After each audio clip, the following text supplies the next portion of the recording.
ditanyakan atau pernah melihat pengalaman di masyarakat yang belum ini. Nah ini sebelum pertanyaan sekalian dari ini isinya apa saya nggak tahu. Apakah kapas saya ini kapas balut atau enggak? Rata-rata kapas itu bungkusnya begini. Ada juga yang orek-oreknya ada. Tapi rata-rata ini. Ini saya lihat. Apa pembalut apa yang satu itu tidak tahu juga. Mudah-mudahan kalau kemarin yang ditambah pembalut ya. Hah?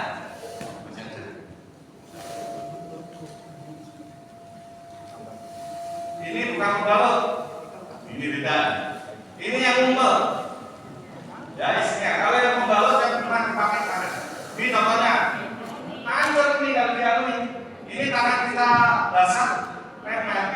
Tuh, kalau yang pembalut modelnya ini, nah ini pakai yang bekas nggak apa-apa ya.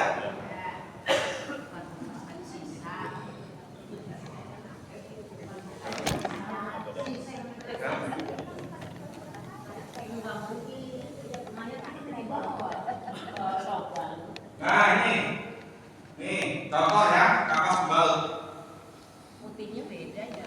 Putihnya lebih putih yang pembalut. Iya, yang lebar-lebar dia jadi sobek gampang. Kalau kapas pembalut itu udah berlapis-lapis.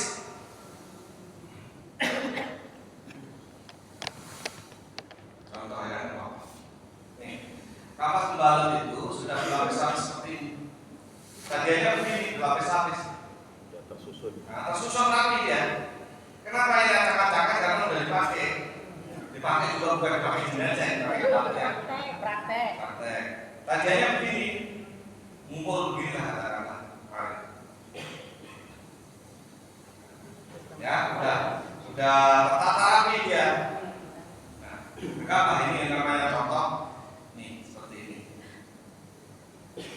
Ini hasilnya terus digulung dia, hasilnya gulung pari. Nah, kalau ini kan enggak, inilah yang nempel. Kalau ini tangan basah enggak nempel di tangan. Kalau ini tangan kita basah udah nempel. Dan ini susah dikoreknya, hancur dia. Ya, ini nggak usah dipakai ya, contoh aja ini. Misalkan, ya. Nah sekarang kalau udah saya mungkin, yang penting ngomong kalau ada belinya kapas yang pembalut. Karena bungkusannya sama, isinya beda. Ada pertanyaan sekarang? Pertanyaan? Harus banyak pertanyaan supaya nanti pertanyaan ini kaitannya dengan yang kita tidak tahu atau kita tahu di masyarakat, di warga atau keluarga kita. Ya silakan. Jadi Nama saya Ibu Hayati. Yang saya tanyakan Ustaz, apakah kapas itu seluruh badan? Apa hanya tertentu? Terima kasih. ya. Assalamualaikum warahmatullahi wabarakatuh. Waalaikumsalam warahmatullahi wabarakatuh. Ya bagus itu pertanyaan. Apakah seluruh badan atau disesuaikan dengan kapas yang ada? Kalau misalkan tergantung itu tadi, satu tergantung jenazahnya, kedua tergantung persediaan kapas. Kalau kita belinya standar, itu kapasnya paling satu atau dua. Kalau ini kan gede, ini setengah kilo. Kalau yang kecil-kecil berarti seperempat. Tapi kalau misalkan kita belinya itu jenazahnya udah tahu, wah ini jenazahnya membusuk, baru beli kapas. Tentunya kan beli kapasnya berkali-kali lipat banyak. Boleh seluruh badan karena kan membusuk. Oh iya. Nah, tapi kan kalau jenazah biasanya standarnya cuma satu gulung tadi, udah cukup. Minimal itu adalah untuk auratnya sebelum kain kafan supaya enggak transparan kelihatannya. Terus lepengan bubur khawatir ya. Nanti ada keluar atau apa di bawahnya itu situ dikasih sini contoh. Ini khawatir, tapi tidak harus. Kalau misalkan kapasnya banyak, kasih aja bawahnya semua. Nah, kalau misalkan tadi udah membusuk, di atas kain kafan ini kasih plastik transparan paling atas supaya ketika dikafanin cairan atau apa itu ada di kapas sama plastik. Jadi kain kafannya tetap bersih, putih, suci. Insya Allah seperti itu.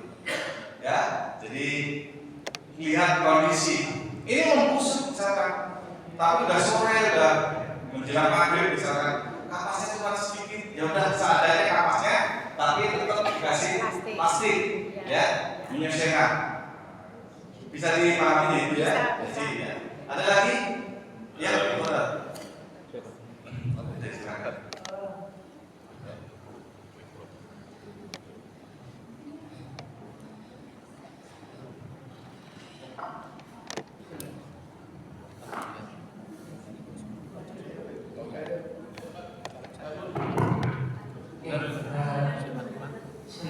Assalamualaikum warahmatullahi wabarakatuh. Waalaikumsalam warahmatullahi wabarakatuh. Nama saya Abdul Rahman. Kalau Pak Ustaz tadi dari Bupati, saya dari Kudus. Oh, tetangga. Mungkin ada sedikit tidak terkait dengan yang disampaikan untuk mengawali, tapi ada materi yang tadi Bapak sampaikan terkait dengan jenazah yang tubuhnya sudah kaku sehingga kita harus meluruskan. Jadi belum terjelaskan dari situ. Mau dijelaskan. Terima kasih. Assalamualaikum warahmatullahi wabarakatuh. Waalaikumsalam warahmatullahi wabarakatuh. Terima kasih. Ini memang kesalahan saya, satu sisi belum dijelaskan, tetapi tujuan saya biar menjelaskannya sekaligus. Karena kalau di Bekasi ini kan selalu peraganya kan manekin. Sementara kalau di Jakarta itu belum pernah manekin orang peserta gini. Kan pesertanya langsung saya ajak kemari kasus sama praktek, karena ini posisinya manekinnya di sana. Maksud saya nanti saya jelasinnya ketika mandiin. Nah, ketika mandiin kan artinya nggak bolak-balik. Nah, kalau misalkan peserta yang ada di peraganya, saya misalkan mau saya ukur, mari dulu rebahan, ntar duduk aja dulu. Nah, kan ini. Karena ini manekin kan daripada gotong mari buat kesana kan nggak usah. Ya, nanti di sana saya tunjukin cara prakteknya seperti apa. Ya, bisa dipahami ya. Saya pakainya juara Kudus, tadi juara, tapi yang masih tetangga loh. Pasti saya lewati dari rumah. Ada lagi? Oh, mantap.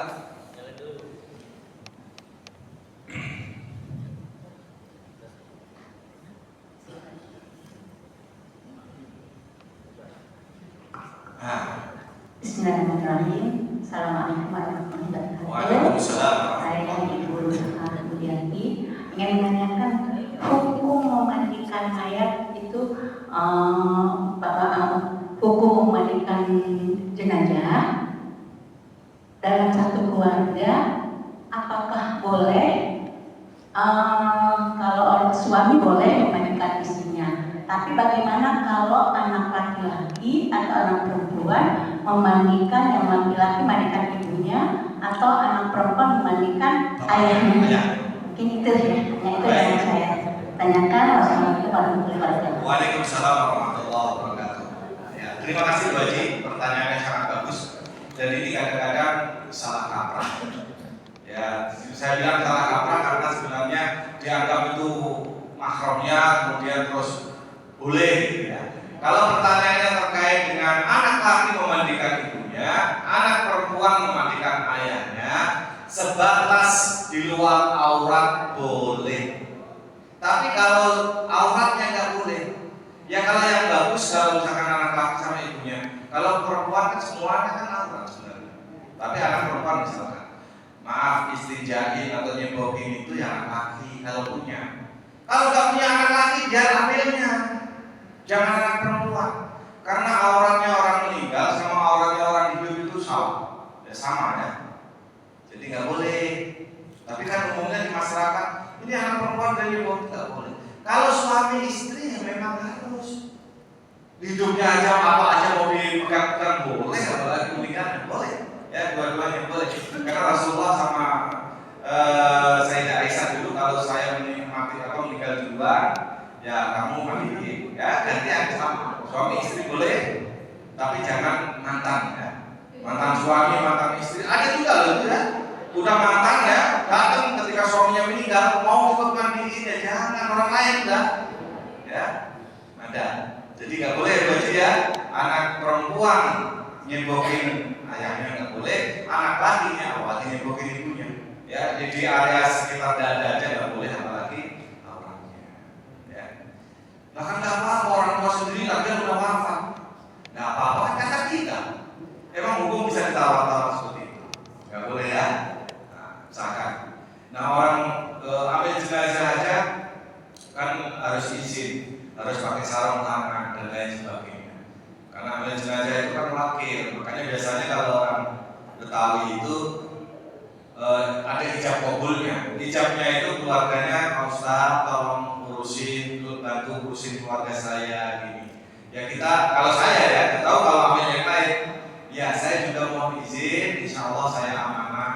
Apa yang saya ketahui dari jenazah ya tidak akan saya sampaikan ke yang lain. Karena ada rahasia yang saya tahu. Selama ini ada seorang muslim, ya, jenazah muslim tapi nggak sunat, nemuin satu, ada 1.000 orang, ya. Saya mandikan kan tahu saya, tapi bukan saya sebut namanya, tapi buat edukasi. Seorang muslim kok nggak sunat, ya. Jadi ada turupnya kayak anak kecil begitu. Kan kita meraba, nggak cukup nggak lihat meraba. Yang nggak bedanya ambil perempuan kan, semua anggota tubuh perempuan kan tahu, ya. Tetapi sebagai amil harus amanah, jangan menimbulkan fitnah. Apa yang kita tahu nggak usah diceritakan. Tetapi kalau untuk edukasi boleh, ini ada yang seperti ini, ada yang seperti ini. Nah, kalau kemarin malah ada pertanyaan yang agak lucu dikit kan, tapi ya nggak usah saya ungkap di sini. Masa seseumur umur itu ada tahu, itu ada di kitab, ada cerita kisah gitu. Tapi kalau orang meninggal katanya maaf kemampuannya masih berdiri, itu kan enggak, secara logika nggak masuk akal. Ya. Tapi ada itu di kitab ada, ya kita sama. Tapi enggak harus terus zaman sekarang ada. Udah ya, ada lagi? Oh ya banyak masih ya, ayo silakan. Lama udah ya.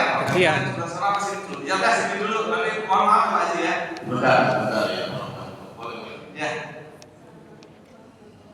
Waalaikumsalam warahmatullahi wabarakatuh. Iya, boleh. Gabung aja langsung sekaligus. Yang pertama, saya dari pengalaman saya memandiin jenazah, kapan biasanya kan agak kecil. Terus kalau yang hidup, nggak cukup. Nggak cukup, nggak ketutup. Ya, itu harus bagaimana? Dan pertanyaan yang kedua, apakah kalau orang bayi turun maksudnya itu apakah harus dimandiin Pak Ustaz? Bayi apa? Turun Turun maksudnya ini belum waktunya lahir. Bukan. Iya. Ya. Turun. Emang orang Jawa pakai turun? Iya. Oh iya, karena bahasa Jawa itu. Keguguran. Ya itu pertanyaan dari saya Pak Ustaz. Terima kasih. Wassalamualaikum Waalaikumsalam warahmatullahi wabarakatuh. Ingat bahwa kain kafan itu sinar untuk aurat. Pusat termasuk aurat. Apalagi ustazah kan nanganin wanita. Usahakan ditutup. Bisa pakai kapas atau juga pakai kain yang lain. Silakan. Putih sesuai sunnah. Namanya kain kafan kalau nggak ada putih mau kain jarit yang loreng-loreng yang bergambar-gambar nggak masalah. Karena fungsinya adalah penutup aurat. Ya putih kan ini sunnah. Karena putih itu identik dengan kesucian. Tapi sebenarnya pada dasarnya jangan sampai terbuka apalagi wanita. Ya itu satu bisa dipahami ya saja ya.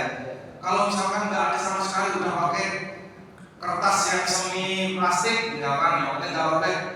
Ya itu tadi kan betul. Kain kafan itu kalau salah beli ada yang semeter kurang. 90 misalkan dipotong kiri kanan 2 cm A desi. Orangnya gemuk lagi. Nah, bagaimana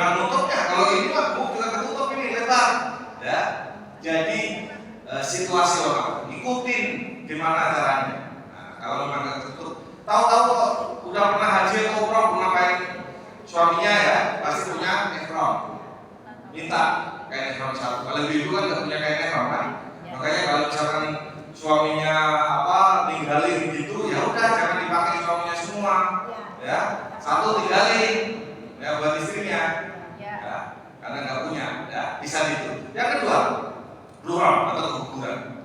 Ulama mengatakan selama sudah melewati 4 bulan itu harus diperlakukan sebagaimana jenazah dirawat. Karena kan ketika di bawah 4 bulan kan belum dikasih roh, belum apa, ya kan? Ya nggak harus diperlakukan seperti ini. Tapi itu khilafiyah. Dalam furu'iyah, dalam cabang-cabang fikih itu ya beda pendapat itu. Cuman saya lebih condong kalau di bawah 4 bulan, karena itu anggaplah belum hidup, belum dikasih roh, belum apa, ya udah dimandikan, nggak harus disolatkan. Dan doanya nyolatin anak kecil sama orang dewasa kan beda. Ya, Allah maghfir Allah maj'alhu furutan wa dhufran li abawayhima wa syafi'an mujaban wa sakin bihi mawazinihima wa adin bihi ujurihima wa lakihi fi kafalati Ibrahim wa nakihi min azab jahim. Bukan anak kecil nggak punya dosa, Allah maghfir lahu warhamhu. Enggak. Kalau anak kecil yang meninggal kita doakan orang tuanya, keduanya. Tapi umumnya nggak semua. Kadang-kadang ambil jenazahnya juga nggak tahu doanya. Cari hadisnya ada itu. Gimana cara doain Rasulullah anak bayi anak kecil? Allah maj'alhu furutan wa dhufran li abawayhim. Ya Allah jadikan anak ini sebagai tabungan, celengan dua orang tua. Wa'adil bihi ujurihima, besarkan pahala buat kedua orang tuanya. Wasakil bihi mawazinihima, beratkanlah timbangan amal baik buat kedua orang tuanya. Yang kita doakan kedua orang tuanya bukan anak kecil. Dia nggak bawa dosa, ngapain pakai kita mintain ampun? Ya, walaki fi kafalati Ibrahim, bukan dalam asuhan Nabiullah Ibrahim. Karena anak kecil yang meninggal dunia, mau anak orang kafir maupun anak orang mukmin, karena anak kan nggak kafir nggak mukmin. Ya, anak orang kafir itu kan belum ditentukan nanti depannya, gitu. Itu dalam asuhan Nabiullah Ibrahim alaihissalam. Ya, jadi di bawah 4 bulan perlakukan sebagaimana jenazah biasa. Kalau di atas 4 bulan udah hidup, udah punya roh, harus dikasih diperlakukan hal yang sama, dimandikan, ini. Karena kurang atau keguguran kan macam-macam. Ada yang udah 5 bulan juga bisa, ya. Tapi banyakkan yang kurang atau keguguran di bawah 4 bulan biasanya kecil-kecil. Ada yang udah hancur di dalam, entah hancur waktu di vakum atau gimana, kadang-kadang udah terkotor-kotor. Ya udah dibersihkan aja, dikasih kapan, udah langsung dimakan. Nggak usah ditalakin juga kali, kalau dimakan ya kecil nggak usah ditalakin, ya, doanya aja beda. Ya. Tapi kalau ditalakin boleh nggak? Ya boleh. Kalau masalah sesuatu yang nggak ada perintah, nggak ada larangan dilakukan, nggak apa-apa. Intinya yaitu tadi kita jangan takut salah. Ya. Kalau misalkan anak kecil bayi, orang perlu kita talkin. Marrobuka, wa man nabiyuka, wa ma dinuka, wa ma qiblatuka, wa ma imamuka, wa ma irfanuka. Ya misalkan, ya anak kecil memang tahu itu Quran nggak ada orang bisa, tapi boleh. Ya. Bisa dipahami, saja ya. Oke. Sekarang pindah deh mbak yang ini. Nanti kalau di luar nggak usah pakai mic ya, bukan kedengeran di dalam. Karena ini banyak nanti mungkin yang sekali masuk dalam orang ya nanti mungkin setelah sesi tanya jawab ada praktek untuk nggak banyak supaya paham. Ya, boleh orang 10 10 orang. Pertama kita prioritaskan ibu-ibu dulu ya. Jadi nanti biar Bapak-bapak biasa di belakang ini. bapak-bapak nanti di belakang biasa. Silakan Pak Haji. Assalamualaikum warahmatullahi wabarakatuh. Waalaikumsalam warahmatullahi wabarakatuh. Nama saya Pertaman dari RT 14. Ada yang saya mau tanyakan. Yang pertama, apakah boleh selain kain kafan pakai kain ihram? Terus yang kedua, kalau seandainya pertama pakai kain ihram, apakah harus dilapis lagi dengan kain kafan atau tidak? Terima kasih. Billahi taufiq wal hidayah. Assalamualaikum warahmatullahi wabarakatuh. Waalaikumsalam warahmatullahi wabarakatuh. Bapak Haji wala satira.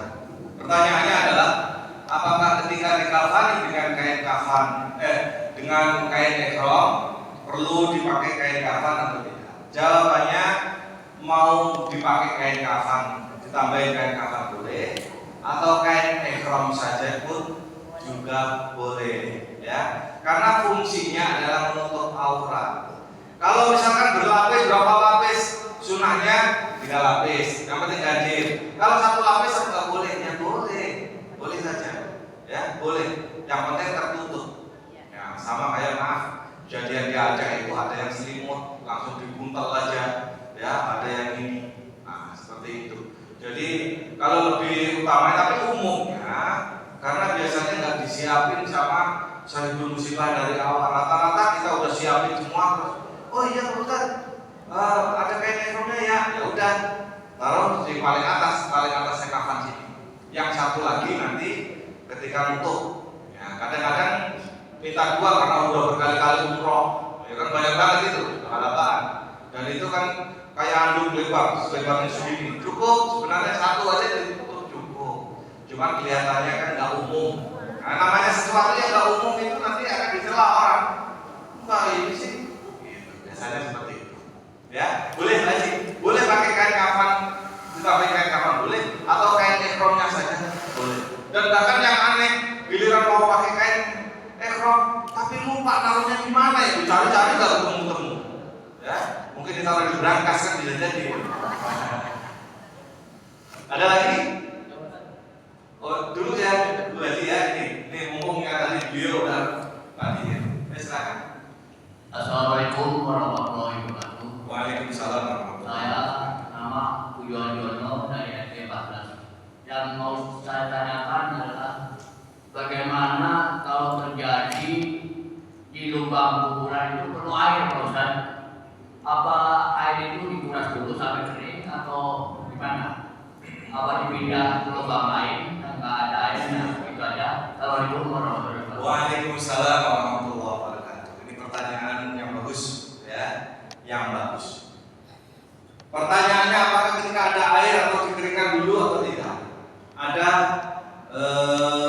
kondisi yang harus dikeringkan, ada kondisi yang nggak perlu dikeringkan. Di daerah saya, dia tadi kan Kudus, Pati Utara, daerahnya Sotimah itu di Banyutowo, ya itu sambil dimakami diesel tetap nyedot terus, karena nggak bakalan bisa dikeringin. Emang daerah pesisir pinggir laut, setengah sedengkul aja udah air, jadi direndam aja. Karena sama kalau di Jakarta di daerah sana itu juga pasti direndam padahal nggak mungkin. Nah, karena situasinya seperti itu. Tapi kalau di tempat tinggal saya di Bambu Apus itu ada cemok-cemok. Kalau musim hujan ya tetap keluar. Akhirnya ya sambil dikeringkan, ditaruh ya tetap becek-becek. Ya. Jadi nggak harus. Karena kalau daerahnya memang di pesisir, di lautan, kalau ngarah nungguin mau dikeringin nggak bakal bisa kering. Karena sambil dimasukin itu, sambil mesin yang pakai bensin itu nyedot terus. Nah, jadi lihat lokasinya seperti itu ya Pak ya. Nggak apa-apa. Makanya kalau di lingkungan saya, kalau yang cemek-cemek itu soalnya ada orang meninggal, bukan digali sebelahnya lagi ada yang meninggal, jauh. Karena kalau berdekatan, rembesan dari samping itu, oh iya wanginya kemari-mari. Makanya bisa jarak dua jenazah dilompatin. Ya, kalau orang nggak tahu nanya kenapa kok nggak urutan dari sana, ya dijawab sama tukang gali. Kalau berdekatan itu kan baru 3 hari. Ya, wangi banget itu kan sampainya. Nah, makanya dijauh. Besok ada lagi, barulah dideketin yang sono, kan salah dari sono seperti itu. Boleh. Jadi lihat kondisi di daerah. Dan bahkan kalau di daerah saya Pati Utara dekat, saya kan Pati agak selatan mendekati Blora. Kalau utara itu undukannya yang tinggi, karena galinya cetek. Kalau nggak undukin tinggi, takutnya nanti ngampul ya, apa namanya, keangkat. Ya, ada lagi bisa dipahamin ya pasti ya. Ya. Assalamualaikum warahmatullahi wabarakatuh. Waalaikumsalam. Nama saya Ani Suhandi Pak, saya mau menanyakan Pak, itu kalau yang meninggal keguguran, kalau saya kan mau bilang guguran ya, keguguran itu dikasih nama, katanya namanya 2 laki perempuan. Ada nanti katanya di sana besar, ya. Iya, pasti dikasih nama. Jadi gini, kenapa harus dikasih nama? Iya. Ya, dikasih nama itu artinya biar jelas Iya. siapa namanya. Katakanlah misalkan laki-laki dikasih Ahmad aja atau Abdullah dibahaskan, terus B-nya ini. Kadang-kadang kan selama ini kita juga salah kaprah. Orang meninggal dunia itu sebenarnya bukan bin bapaknya, tapi bin ibunya. Kalau ngikutin hadis Rasul, kalau Rasul sahabat bertanya, ya Rasul, kalau misalkan nama ibunya nggak tahu gimana? Ya binti Hawa, bin Hawa. Nah, itu. Tapi nggak apa-apa, itu kan salah kaprah yang nggak melanggar syariat umumnya. Nggak ada kan di sini namanya orang meninggal di bin ibunya kan nggak ada. Tapi bin bapak itu adalah ketika orang masih hidup. Kalau orang meninggal itu harusnya bin ibu, ya. Tapi ini terkait dengan nama tadi. Nama. Terus pertanyaannya kok dikasih nama laki sama perempuan tadi ya? Belum jelas itu laki atau perempuan. Oh belum jelas. Oh masih ini. Iya kalau belum jelas ya udah terserah, ya. Tapi kalau sudah berbentuk, udah ada kemaluannya dan lain sebagainya, Ya, nama. 5 bulan apa 4 bulan setengah itu keguguran meninggal ya. Iya. Kan itu belum kelihatan. Ya belum kelihatan ya, masih berbentuk, belum sempurna banget ya. Boleh. Harus dikasih nama.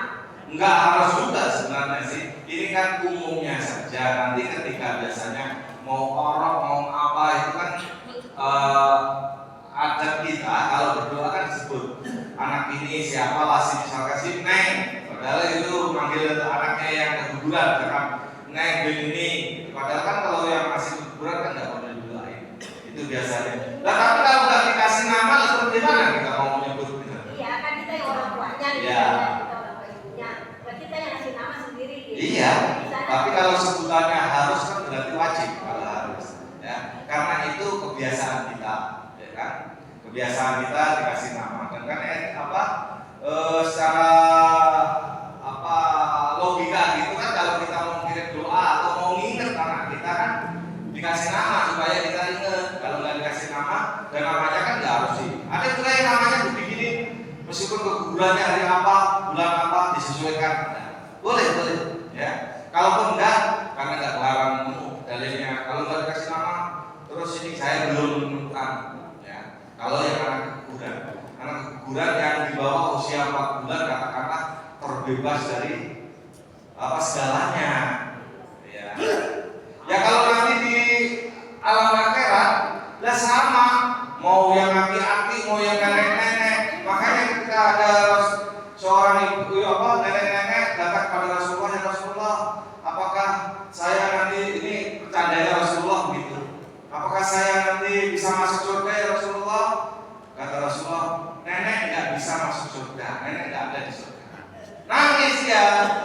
Lah bila dijelasin sama Rasulullah karena nanti mau yang tua mau yang anak-anak ketika di alam akhirat usianya itu ya sekitar 17 tahun sama. Kan berarti dia surga nggak ada nenek-nenek.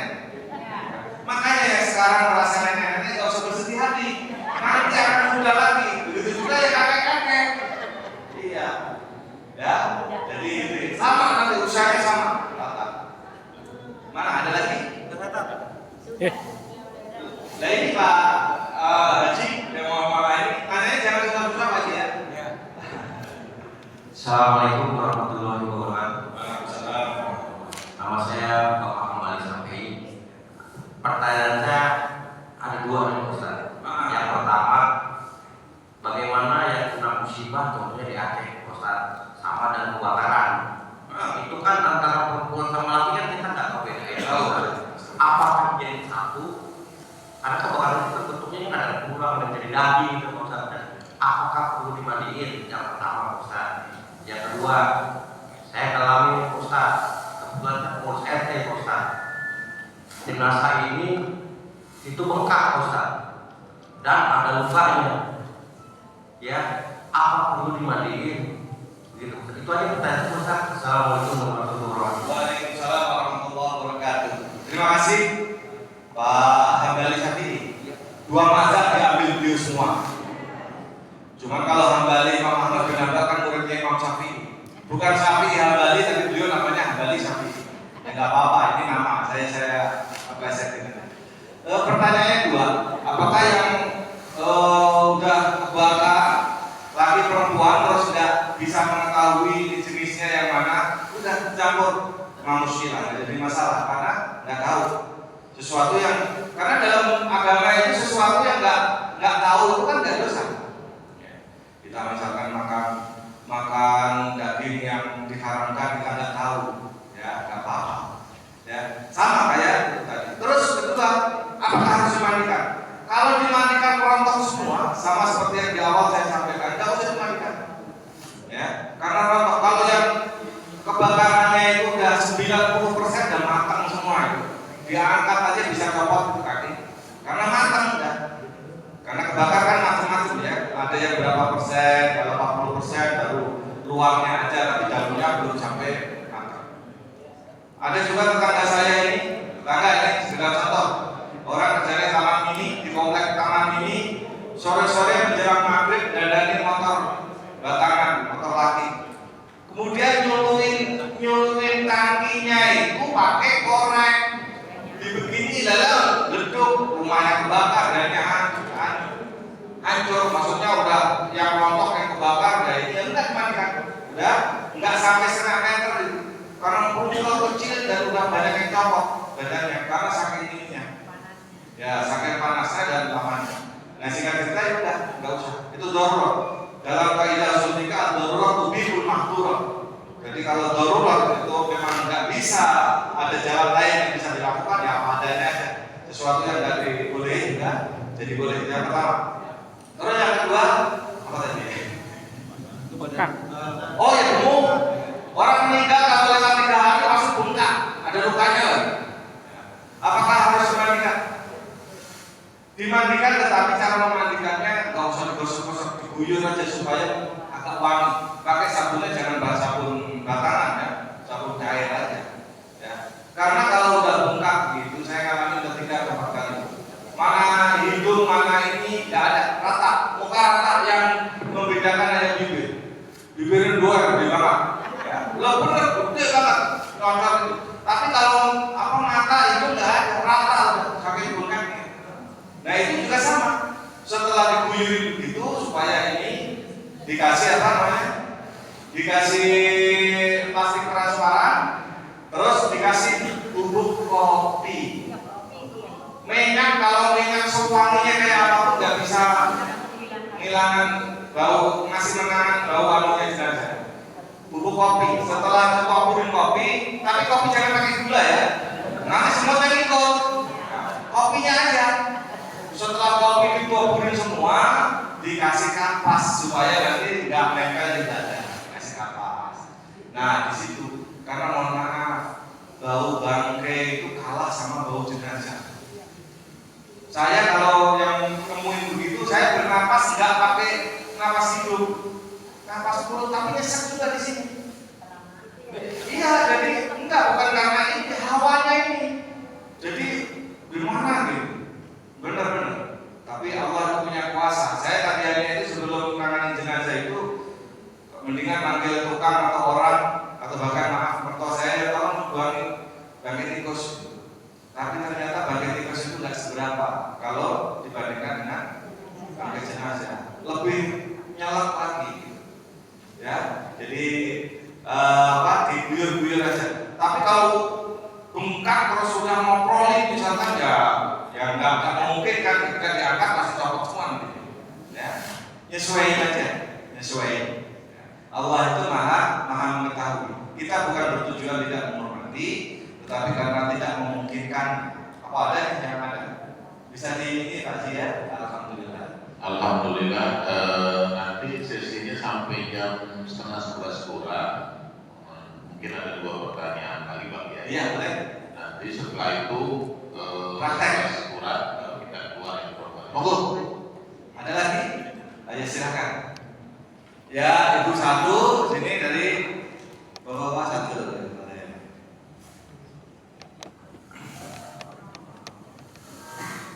Assalamualaikum Assalamualaikum warahmatullahi wabarakatuh. Waalaikumsalam. Saya Ibu Suryati dari RT 7. Selama ini kita memandikan jenazah menggunakan kain kafan. Bisa nggak kita ganti dengan menggunakan mukena untuk yang wanita?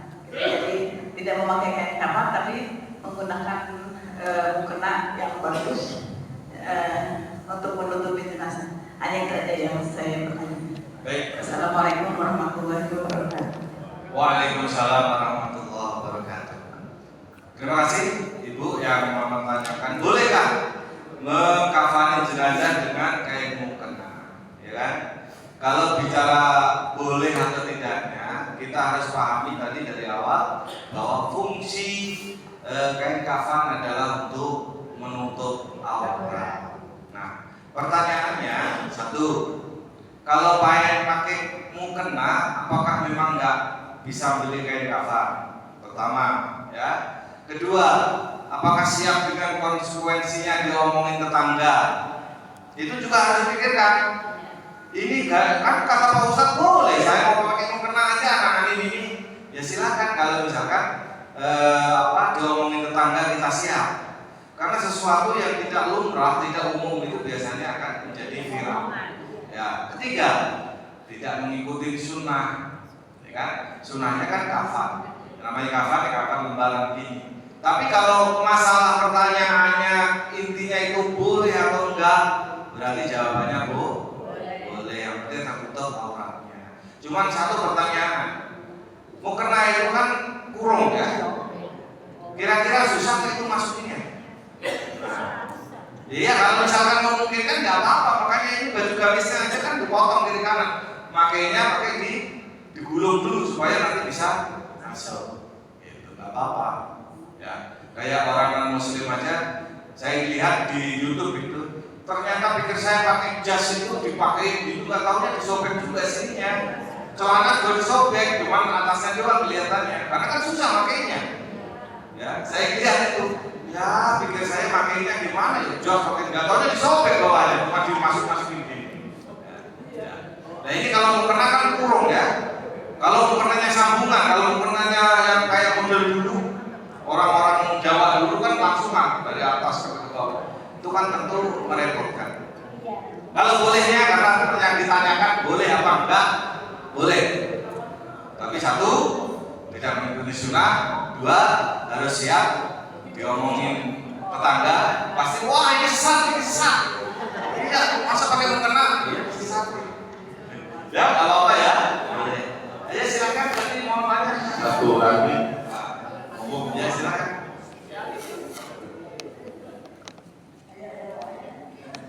Yang mana?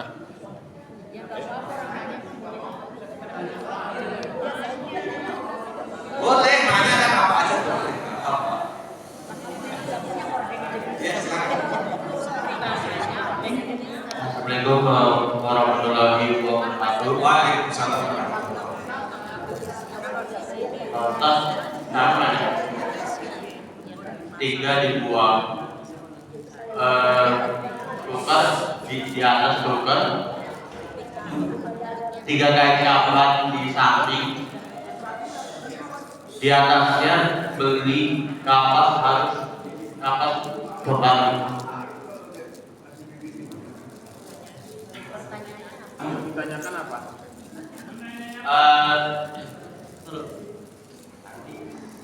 Saya mau nanya, tadi yang Pak Ustadz jelaskan,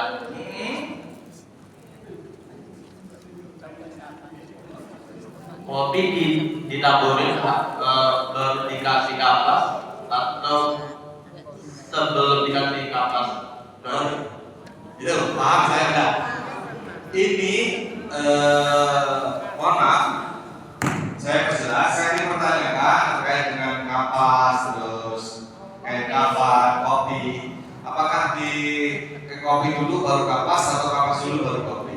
Ya. Boleh dua-duanya mau cara. Cuma yang perlu dikasih kopi ini adalah hanya jenazah yang sudah rusak, sudah mengeluarkan bau harum, supaya untuk menetralisir baunya pakai kopi. Hanya kopi yang bisa mengalahkan Mau minyak semahal apapun pasti kalah. Ya. Kalau kopi nanti yang tercium oleh kita adalah kopi.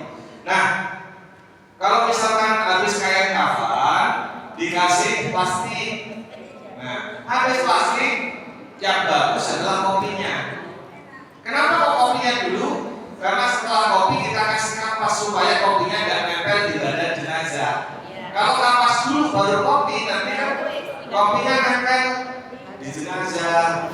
Udah jenazahnya hitam tambah hitam lagi. Enggak ada. Boleh mau pakai gimana? Itu untuk bersiasati saja. Ya, boleh ya? Ini hebat ini. Ya, bisa dipahami ya? Mas, ini hebat nih. Pesertanya ada yang masih muda, ini kan kayaknya masih muda. Usianya di bawah 25 ya, kalau kan? Oh iya, masih muda banget, udah siap punya ilmu ngurusin jenayah, luar biasa. Demikian, terima kasih untuk sementara. Nanti biar boleh nanti dibikin grup pesertanya ini di WA, akan saya masukkan di sana. Kalau mau tanya yang belum sempat dipertanyakan hari ini, sampaikan di grup. Karena yang kalau di DKI itu setiap pelatihan buat grup itu nanti ada pertanyaan. Bahkan ada yang siap jadi ambil jenazah, pas nangani dia video call karena nggak tahu cara ngelempengin tangan. Saya ajarin, saya bantu dari video call itu. Caranya pegang ini bisa. Ya, demikian saya kembalikan kepada Teh. Ya, alhamdulillah ini satu presentatif yang bagus buat Bapak-bapak untuk melahirkan generasi-generasi amin. Insya Allah mudah-mudahan ini bisa diwujudkan walaupun nggak langsung, boleh mengikuti dulu ya Pak ya, Ibu ya. Jadi kalau untuk langsung sendiri mungkin belum bisa afdol. Jadi kita harus mengiwangi dulu, membantu, benar ya. Jadi membantu dulu caranya bagaimana. Terus yang kedua, ini menjadi tugas akhir yang tadi dibilang mampu siapa tadi? Pakai mukena itu menjadi rapel juga nanti di lingkungan RT, RW ya kan gitu. Kenapa harus mukena? Ya kan itu menjadi samping juga buat kita ya, karena ada rukun kematian ya kan, karena orang yang meninggal itu udah nggak mikirin apa-apa Bu ya kan, mau dipakai apapun monggo-monggo saja, tapi ada sunnah yang harus kita pakai, termasuk tadi kain kafan ya. Oke, baik, untuk sementara kita break dulu ya Pak Kiai ya. Yang laki-laki nanti, yang perempuan persiapkan boneka pendamping jenazah sudah di luar, yang perempuan sudah ready. Nanti bagaimana, langsung keluar semua atau gimana Pak Haji? Yang perempuan laki-laki bareng, perempuan beda maksudnya. Nah, jadi monggo yang perempuan 5 menit kita beri dulu, setengah 11 baru keluar ya. Oke, gitu ya. Mau dibagi dua atau bareng? Iya nih, bagi dua aja yang kebanyakan. Iya ya, oke. Ya, kita beri dulu ya 5 menit, 10 menit sampai jam 10.30 baru kita